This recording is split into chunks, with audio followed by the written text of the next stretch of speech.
हिमालय की दिव्य गोद में भगवान शिव और मां पार्वती की पवित्र प्रेम कथा, भक्ति परीक्षण और भाग्य की एक शाश्वत कथा।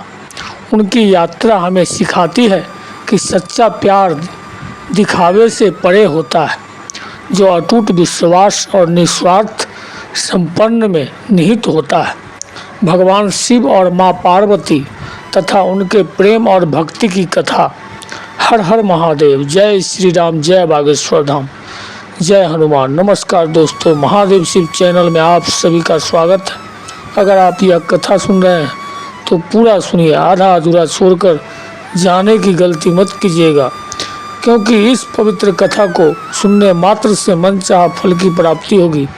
अगर आप शिव भक्त हैं तो भोलेनाथ का अनादर न करें। तो चलिए कथा को प्रारंभ करते हैं। शांत हिमालय में जहाँ बर्फ से ढकी चोटियाँ नीले आसमान को छूती है, एक गहन कथा सामने आती है। यह माँ पार्वती और भगवान शिव की कथा है। प्रेम, विश्वास और दिव्य नियति की धागों से बुनी गई एक यात्रा। यह कथा समय से परे है और सदियों से दिलों को लुभाती रही है। यह अब हमें एक ऐसी दुनिया में आमंत्रित करती है जहाँ भक्ति सर्वोच्च है और सच्चे प्रेम का सार प्रकट होता है। आइए हम इस आध्यात्मिक क्षेत्र में कदम रखें और जानें कि भगवान शिव और माता पार्वती का पवित्र मिलन कैसे हुआ। उनकी कथा, जिसमें परीक्षण, विजय और कालातीत ज्ञान शामिल है, ऐसे सबक प्रदान करती है जो आज भी हमें प्रेरित और मार्गदर्शन करते हैं। कथा की शुरुआत पर्वतों के राजा हिमवान और मैना देवी की पुत्री के रूप में पार्वती के जन्म से होती है। वह कोई साधारण बच्ची नहीं थी, उसका नाम ही उसके दिव्य वंश का प्रतीक था। उसे शैल की पुत्री और गिरिजा कुमारी के नाम से भी जाना जाता था, जो पर्वत से पैदा हुई थी। ऐसा कहा जाता है कि उसके प्रकट होने के क्षण से उसकी उपस्थिति ने दिव्यता की आभा बिखेरी, जिसने आगे चलकर एक महान जीवन की नींव रखी। जब पार्वती केवल 4 वर्ष की थी, तब महान ऋषि नारद उनके परिवार से मिलने आए। अपनी प्यारी बेटी का भविष्य जानने के लिए उत्सुक हिमवान ने ऋषि नारद से पार्वती की हथेली पढ़ने और यह बताने का अनुरोध किया कि भाग्य में उनके लिए क्या लिखा है। नारद ने जो बताया वह विस्मयकारी और विचलित करने वाला था।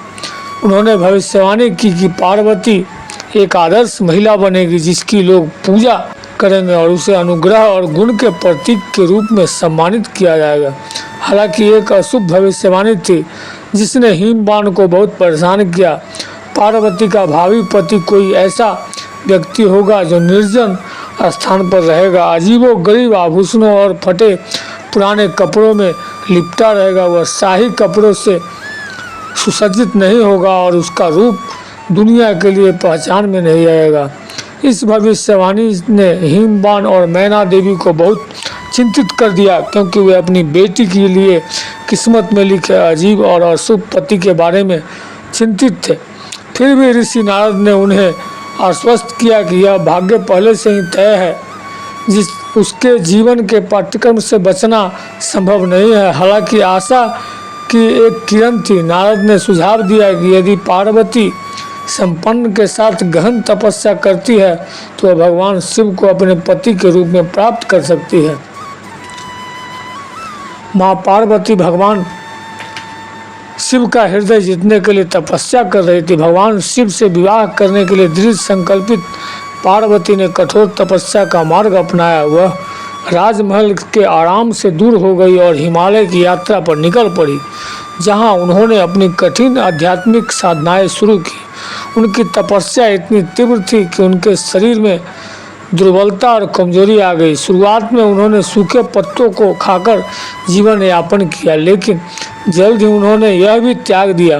उन्होंने खाना पूरी तरह से छोड़ दिया और केवल अपनी सांसों पर ध्यान केंद्रित किया। खुद को ध्यान में अधिक गहराई तक ले गई। वर्षों बीत गया और पार्वती की भक्ति उन सभी के लिए प्रेरणा का स्रोत बन गई जिन्होंने उन्हें देखा। भगवान शिव के ध्यान को बाधित करने का प्रयास पार्वती ने अपनी तपस्या जारी रखी, लेकिन दुनिया को तारकासुर नामक एक भयंकर राक्षस के आतंक से जूझना पड़ा। उसे हराने के लिए बेताब देवताओं ने ब्रह्मा से सलाह मांगी।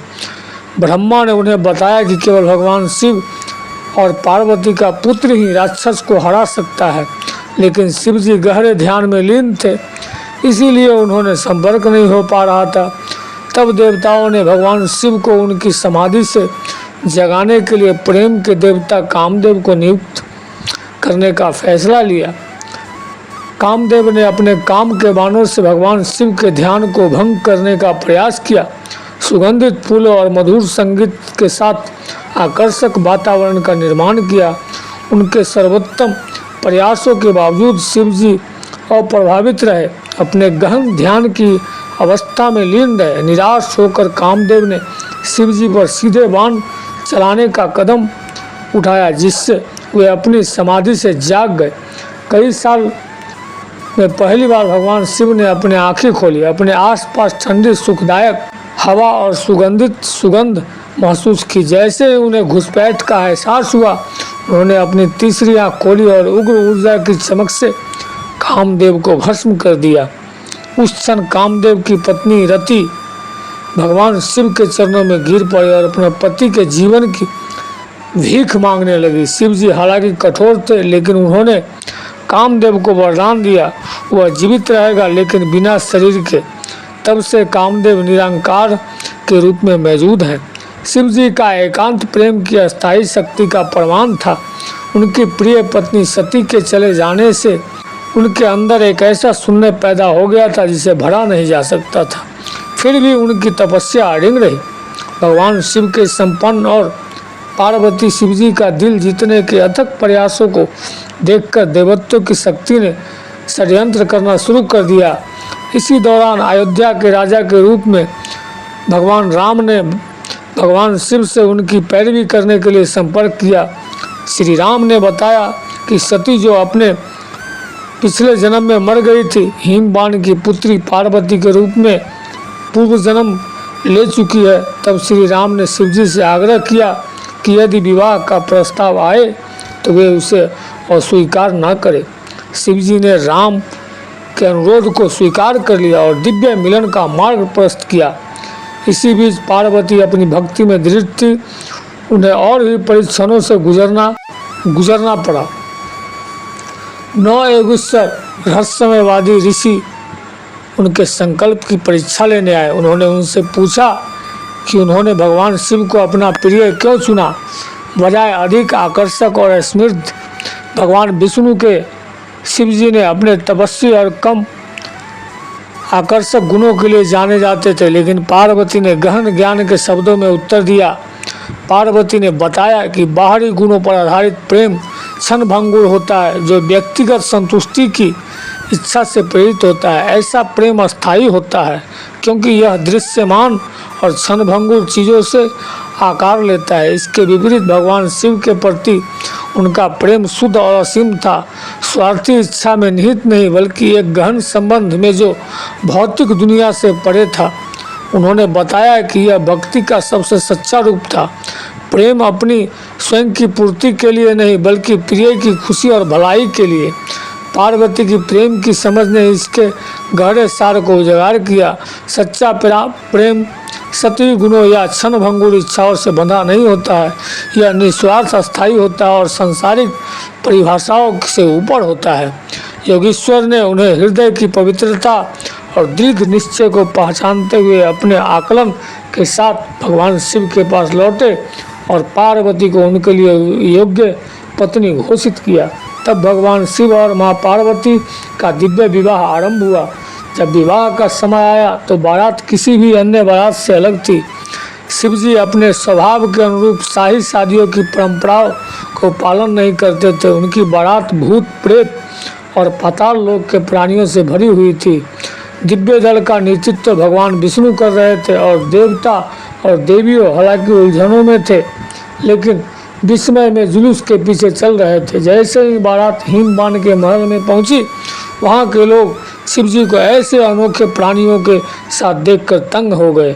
छाती पर खोपड़ी की माला, गले में सांप लटके हुए, पूरे शरीर पर राख लिपटे शिव जी के अनोखे रूप को देखकर राजमहल के लोग डर के मारे भाग गए, क्योंकि वे विनाश के देवता की भयावह उपस्थिति के लिए तैयार नहीं थे। पार्वती की माँ मैना देवी अपने दामाद के रूप को देखकर पहले तो बहुत भयभीत हो गई, लेकिन हमेशा बुद्धिमान नारद मुनि ने समझाया कि शिवजी कोई और नहीं बल्कि देवों के देव महादेव है। शिवजी और पार्वती का मिलन एक दिव्य योजना के तहत हुआ था। आखिरकार भगवान विष्णु ने शिवजी से वर के रूप में सजने का आग्रह किया। तभी शिवजी चंद्रशेखर अवतार में अधर चंद्र और अवर्णनीय सुंदरता के साथ प्रकट हुए। मैना देवी आश्वस्त हुई और विवाह संपन्न हुआ। भगवान शिव दिव्य लीलाओं में आस्था की भूमिका का वर्णन करते हैं। विवाह के बाद शिवजी और माता पार्वती अपने निवास कैलाश लौट आए, जहाँ वे आनंद पूर्वक रहने लगे। लेकिन माता पार्वती, जो हमेशा अपने प्रियतम को जानने के लिए उत्सुक और आतुर रहती थी, भगवान शिव से एक ऐसा प्रश्न पूछा जो वर्षों से उनके हृदय में था। उन्होंने पूछा, यदि वे सर्वोच्च देवता थे तो उन्हें उनके पिछले जन्म में उनके भाग्य के बारे में क्यों नहीं पता था। जब वे उनकी पत्नी सती का पूर्व जन्म थी, तब उन्होंने उन्हें क्यों नहीं पहचाना। शिवजी ने अपनी असीम बुद्धि से दिव्य लीलाओं और दिव्य कृत्य और उद्देश्य का वर्णन करके उत्तर दिया, जो ब्रह्मांड में खंडित होते हैं। उन्होंने समझाया कि ब्रह्मांड में सब कुछ, जिसमें उनको मिलन भी शामिल है, ईश्वरीय योजना का हिस्सा है, जो मानवीय समझ से परे नियमों द्वारा शासित है। हम भी अक्सर अपनी सीमित बुद्धि से ईश्वरीय लीलाओं पर प्रश्न उठाते हैं, जबकि भागवत गीता में श्री कृष्ण ने अर्जुन से कहा था कि हे अर्जुन, जो लोग मेरे जन्म और कर्मों की दिव्य प्रकृति को समझ लेते हैं, उन्हें शरीर छोड़ने पर पुनः जन्म नहीं लेना पड़ता है, अपितु वे सनातन धाम को प्राप्त होते हैं। अतः हमारा सीमित मन ईश्वर की असीम बुद्धि को पूरी तरह से नहीं समझ सकता। अपनी समझ की सीमाओं को स्वीकार करके हम विश्वास और संपन्न विकसित कर सकते हैं। यह हमें अपनी बुद्धि की सीमाओं से परे जाने और अपने मन को ईश्वर के प्रति प्रेम में लगाने की अनुमति देता है। जब हम विनम्रता पूर्वक ईश्वर की रचना के विशाल विस्तार को पहचानते हैं, जटिल हिंस बोसोन से लेकर राजसी आकाश गंगाओं तक, तो हमें इस विस्मयकारी बुद्धिमत्ता की याद आती है जो ब्रह्मांड को नियंत्रित करती है। हिमालय की शांत चोटियों में भगवान शिव और माता पार्वती की कहानी हवाओं के माध्यम से गूंजती रहती थी। यह एक मार्मिक अनुस्मारक है कि जब हम अपने सामने आने वाली कठिनाइयों के बावजूद प्रतिबद्ध रहते हैं, तो विश्वास, भक्ति और प्रेम चमकते हैं। आइए हम ईश्वरीय योजना पर भरोसा करना सीखें, भले ही वह हमारी समझ से परे हो और संपन्न में विनम्रता आए। महाशिवरात्रि की पावन रात में जब हम दिव्य दंपति का सम्मान करते हैं, तो हमें याद रखना चाहिए कि प्रेम एक विकल्प है। संपन्न करना और खुद को समर्पित करना। भगवान शिव के प्रति माँ पार्वती की भक्ति हमें सिखाती है कि प्रेम बाहरी गुणों के बारे में नहीं है, बल्कि एक गहरा अटूट संबंध है जो भौतिक पहलुओं से परे है। उनकी दिव्य यात्रा पर विचार करते हुए उनकी कहानी हमारे अपने आध्यात्मिक मार्ग को रोशन और निर्देशित करे। वीडियो अच्छी लगी होगी, महादेव के सच्चे भक्त हैं तो चैनल को सब्सक्राइब करके और वीडियो को लाइक करके कमेंट में हर हर महादेव लिख दीजिए।